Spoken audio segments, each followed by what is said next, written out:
اليوم رجعنا لكم بالحلقة العاشرة من يوميات عرس خويا باش نوريكم قصعة العروسة.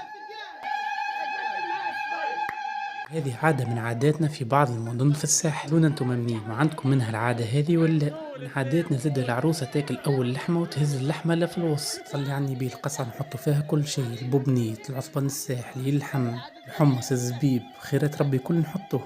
باش نوريكم لقطات من الجو اللي نعملوه نهار حمام العريس اللي هو يجي نهار المروح في الصباح.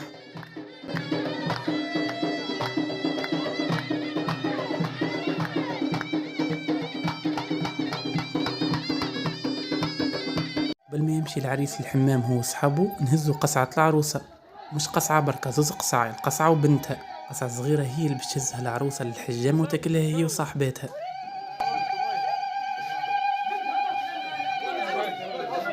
اعطيونا رايكم، عجبتكم القصعة ولا؟ كان عجبكم محتوى تنساوش تعملوا فولو.